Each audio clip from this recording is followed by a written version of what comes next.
Tonight on PBB, I talk to Team Cameroon's Ashley and Kelly of the Plate of Origin competition in Australia. Whose country has the best food on the planet? This is the World Cup of cooking. Let the flames begin! Up against the team full of spice. Team Cameroon. Cameroon? Boom! No one knows our food. It's spicy, it's filling. Whose food would you choose? Ashley and Kelly are two of four Cameroonian siblings who are taking part in the World Cup of Food competition called Plate of Origin in Australia. This competition started off with 10 teams from 10 different countries. Ashley and Kelly grew up in Bamenda in Cameroon with their grandmother, and this created a special bond between them because she played the role of both mother and grandmother. It was pretty much me, Kelly, and grandmother were sleeping on the same bed. Ashley, who is the cook, developed her cooking skills as she watched her grandmother intricately balance out Cameroon spices in her food. The Cameroonian-born siblings moved from England to Australia 15 years ago for a better opportunity. When she passed away, that was when Mum came and took us and brought us overseas for a better life. Ashley is also a fashion designer who, through her art, aims to create job opportunities for people in her home country, Cameroon.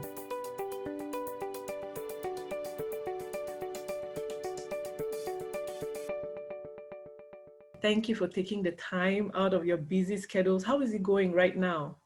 We are nervous and excited at the same time. And we're like in lockdown at the moment. Can you tell me more about your upbringing back home until now? Well, we came to Australia in 2005, 1st of February. Mm-hmm. And before that, we lived in England for a few years. And then before that, we went to Bamenda, Cameroon, where we were born, where literally like half of our childhood happened. We left our grandma because my mum was overseas working. We were staying with my grandma and aunties and uncles. So pretty much when my grandma passed away, that's when mum decided to bring us here. While I was watching the show or the parts of the highlights, you mentioned your grandma not wanting to let her down. Just tell me the kind of relationship you have with your grandma and what are the kind of values that she imparted into you both. When we were younger, it was when Mum moved overseas to try to, better life for us. It was pretty much me, Kelly, and grandmother were sleeping on the same bed. So we literally did almost everything together. Kelly was pretty much, when Kelly was younger, Kelly was like, Mum is gonna be my mom, my grandmother is my mom.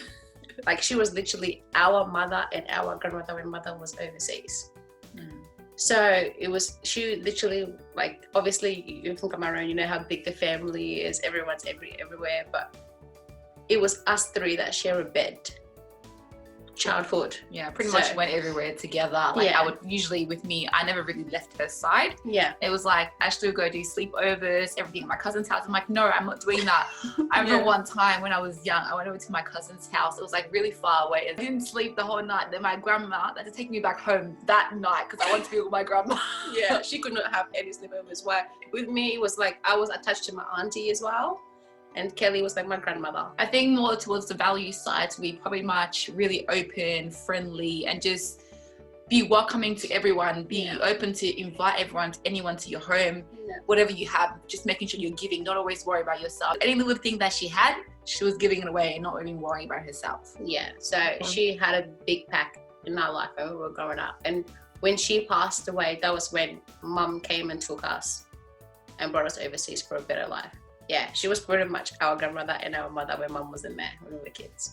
And that's so particular of grandmas, they're open and they're always giving.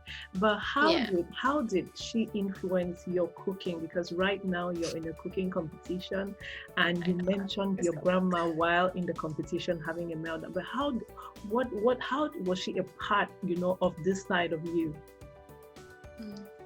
So she was the head cook of the family. The mothers are always the cooks and she was the head cook of the family.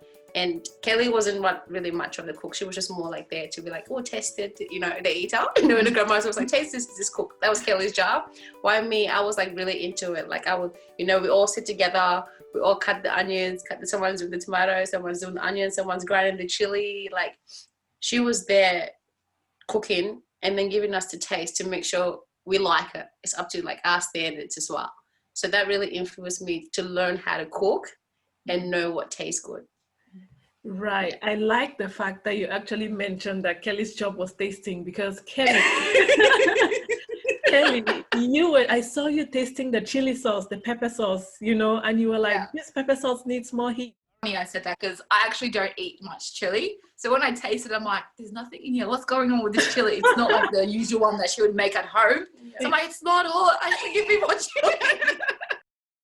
Coming up, why did you choose jollof rice to start the competition with? For us, jollof rice was a big part of growing up. You know, when people think about Cameroon, you know, most of the time what they think about is football, right? And anyone who has traveled out of Cameroon would attest to the fact that, you know, Cameroon is almost synonymous to Mila Roger or Eto'o, you know, just depending on age bracket you're talking to. But you ladies, you know, you're on a mission to put Cameroon cuisine on the map. So how has your journey so far, and even until now in this competition, how has it, you know, accelerated this? When I entered this competition, it was just more like, oh, I just want to show Australia a little bit of what we do of African food. Like Kelly didn't want to do it. I literally convinced her, I begged her, and I'm like, look, let's just enter. We're not gonna like, let's just apply. They're not gonna like accept us anyway. Like you don't see Africans on TV cooking. You know what I mean? Like let's just apply. We're not gonna get in anyway. And then when we got the phone call, I was like, what? Are you sure? Like what's happening? But then when we entered, it was just more like, oh, let's just go in there, win the money to open a restaurant, you know, show Australia a little something of what to do. Just, you know, we were just little African girls at home, nothing, no biggie. Our first cook came out, honestly, like look, I even got goosebumps right now. Like it has been absolutely mind blowing. Like we did not expect what has happened to happen. From getting a lot of support from people that we never know, like even everyone's just like, oh my god, your food's amazing. So it's really good to open Australians' eyes, like there's other African countries out there as well. We want to show you that Africans can do good things. It's not always about soccer or the negative things in the media. There's something positive about us as well. So we just want to bring that different side of Cameroon out there as well. Yeah, and we wanted to show our color, you know, we're beautiful on the inside and on the outside, and like us is on the plate. Like you see, we're fun, we're excited. Our food is fun and exciting too. That's just what we want to show them. And the support from every single person from all over the world, people we haven't met, our family, friends, like talking to you right now, Kimberly. Exactly. Yeah, it's amazing. You ladies are doing fantastic. Like I absolutely love you girls. I love you ladies. And the fact that you're actually representing the culture, you know, perfectly. It's just incredible. It was a bit of a journey because we applied for something else. And then when we got in, Kelly couldn't work. And Kelly couldn't do it. So we couldn't do it. So we're like, all right, there goes that dream. And then this opportunity came on. I'm like, Kelly, come on, we have to we just see an ad on TV. You're just like, ha, ha, ha, ha. So what it was there was an application online and an ad on TV going, if you want to be on this show, apply now. There's a series of questions, videos. And I think they were saying that there was over millions and millions of applications and we got chosen. So I think it was more, we got chosen because of our colors, our food. It was so different that Australia hasn't seen that before. Mm-hmm. And when the producers saw it, like, oh my God, what is this culture? What is this? And that's what I think made us. Yeah. And then they said we're really bubbly and just outgoing. I think that's what. Yeah. And we're just different from what Australia's ever seen before. Like, it literally World Cup of food. We are just really here to represent our country, and we're just so grateful for this opportunity. And honestly, anything ever comes up like this and anyone ever thinks about doing it, just apply, because you will never ever know where it will take you. Yeah, exactly. just do it, don't hesitate. Exactly. Just push yourself and do it, because you never know what the outcome is going to be. So I really love that. But internationally, Ghanaians and Nigerians have always been in contention for whose jollof rice is best. Oh God, tell me, even in Australia. There's always those social media wars, but you ladies, first of all, I would like to thank you ladies for shutting down the noise, because you girls shut down the noise, and in the judges' own words, it was a boom. Okay. So that's just it. I mean, that is just to tell you our position, when we respect to jollof rice. So thank you, ladies. Thank you so much for doing that. Oh, you're very welcome. I don't think we went in there thinking about that competition. For us, it was mostly, let's just go and show how we were brought up, what our grandmother taught us, and what we eat.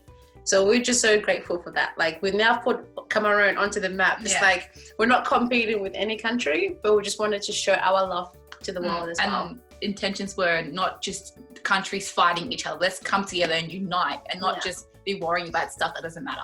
Yeah, right. But it's good to know that Cameroon is up there now.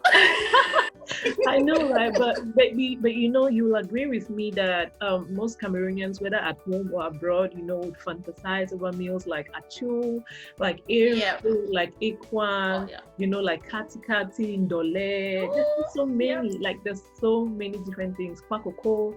But I'd like to know right now, why did you choose jollof rice to start the competition with? For us, jollof rice was a big part of growing up. So okay, let's go to the show. Let's talk about the show. And I really like to understand why you had a meltdown, because in the course of the show, everything is going so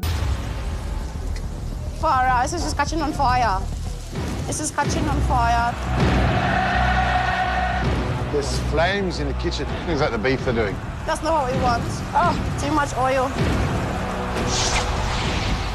Nothing is going right. Oh, girls, you okay? Burn something. Yeah, she burned something. The fire's just getting bigger and bigger. I'm really having a hard time in everything that could go wrong, it's going wrong. What happened? It's just so different from being at home cooking in your environment to a new place you've never ever done anything before, using new equipment, like using new pots you've never used before, and we're not used to with cameras in our face. So, and the time pressure, you go in there, you think you have time, but that clock just goes out of nowhere. So we were too busy at the start having fun, dancing, singing, playing, and we let the time get the best of us. And when it got towards the end, that sauce was burning. Like, you guys saw that. That was like, no, this cannot be happening right now. We don't have time to redo this. You know how long tomato stew takes to cook. And then that dough, it needs time to sit and rest. Like, things that could be going wrong was going wrong. So that all that pressure, it was like, we're here to make our country proud. We're here to make our grandmother proud. And I saw that just slipping away, like slowly. So that just took a lot out of me. And I was just, I'm not used to all that pressure and cameras on me. So that's what probably was like, okay, I need to take a step back and, regroup. So I'm curious to know what happened after the meltdown. Did you start cooking over, all over, or what did you do? So how it works is you've got 90 minutes of prep time. And in that 90 minutes, you try and get as much done as you can. So when it comes to serving time, the 60 minutes to serve your main dish, you're ready to go.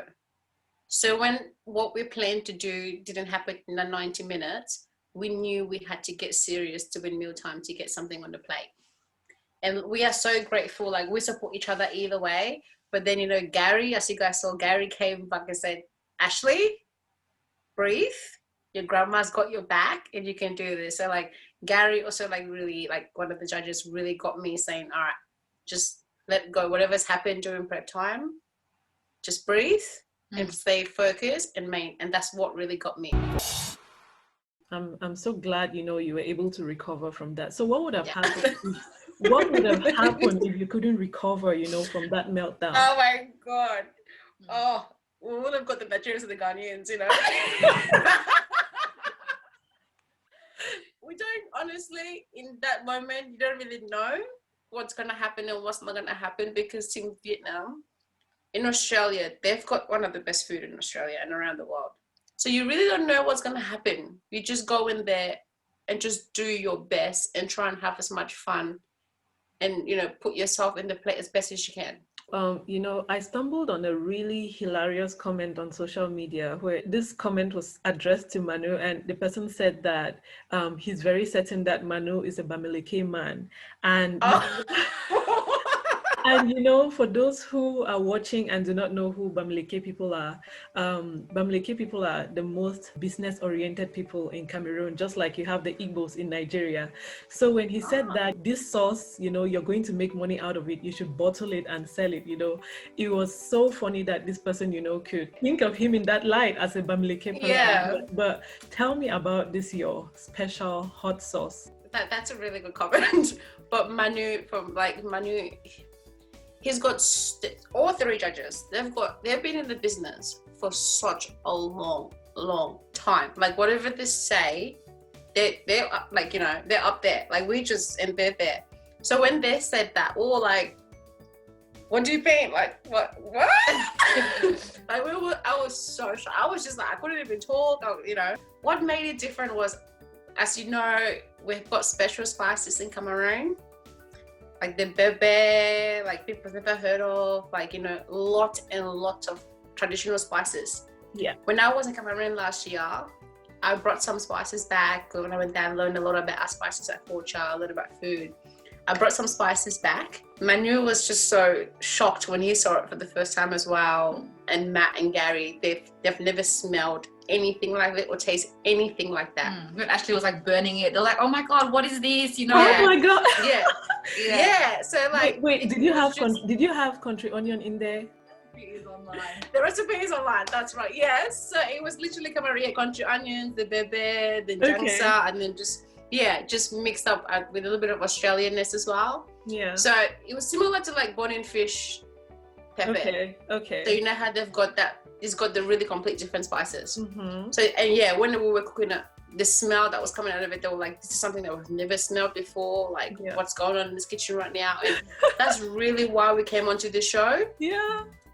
To show them what they've never had or seen before. And then that is so beautiful, because when I looked at that sauce, it looked really good. I was like, okay, this sauce looks like, the kind of sauce that we probably eat chicken, you know, grilled chicken with.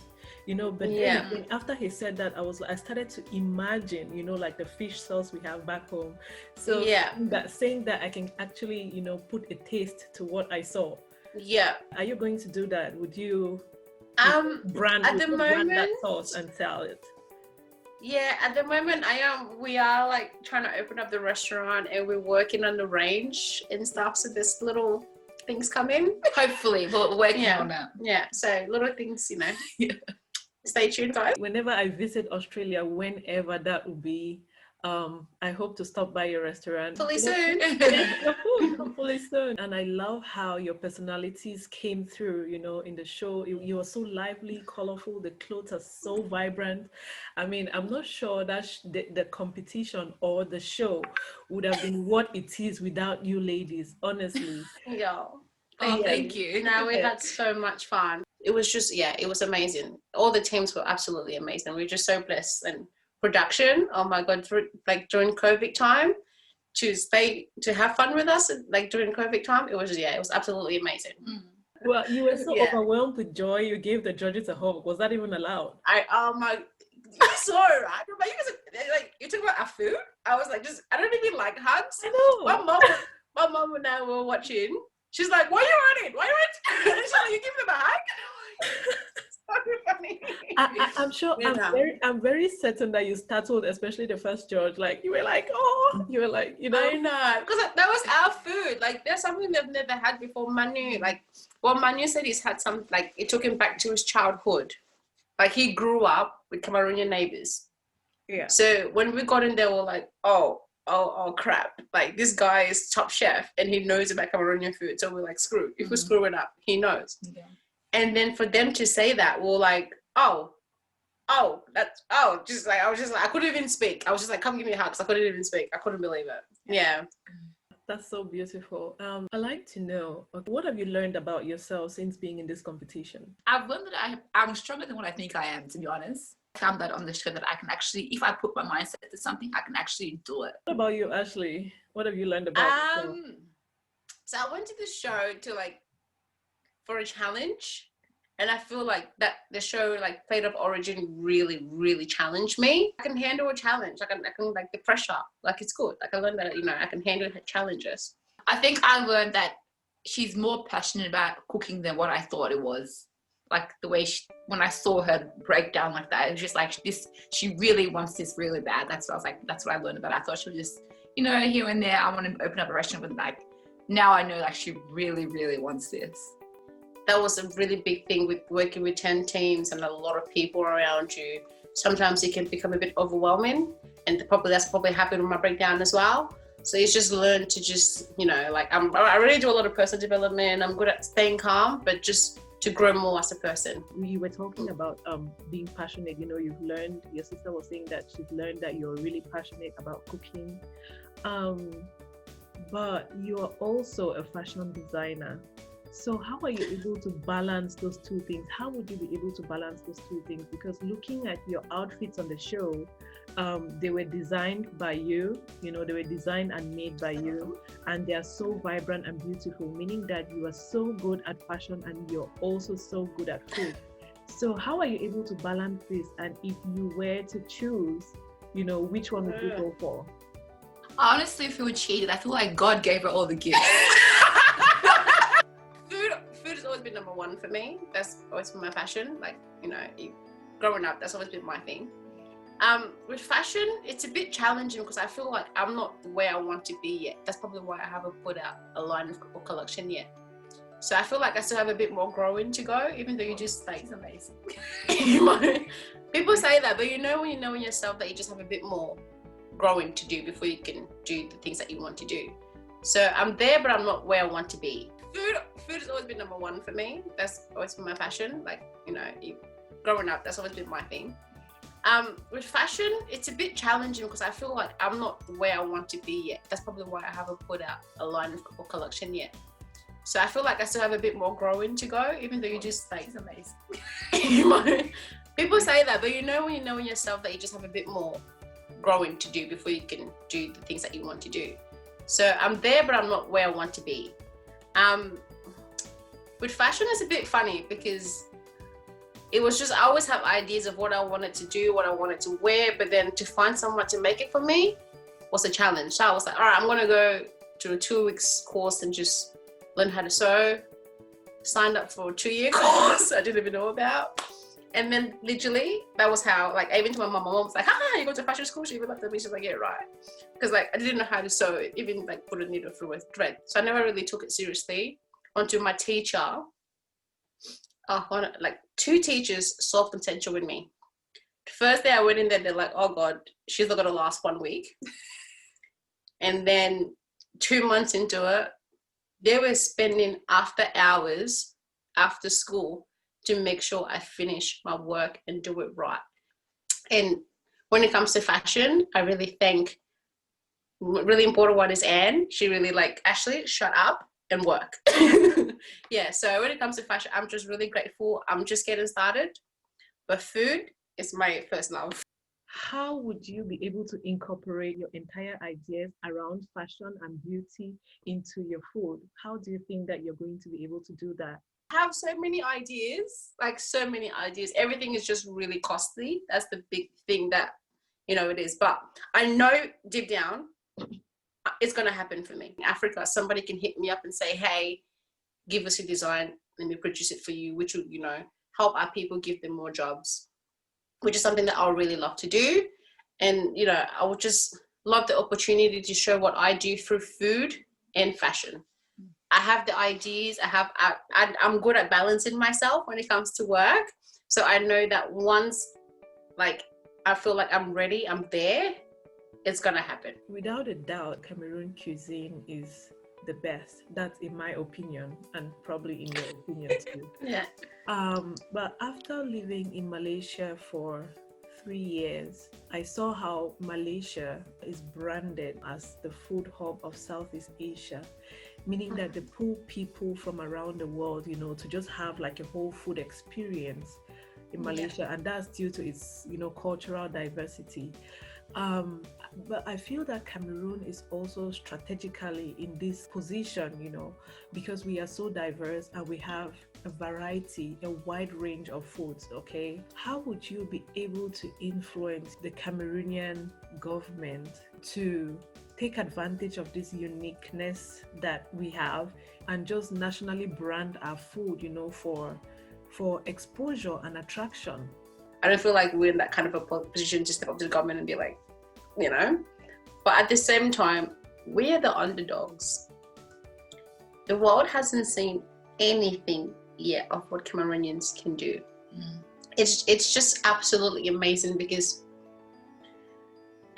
our flavors are just so different, unique. It's gonna take a bit of, if you don't know it, we might go, what's happening to my mouth?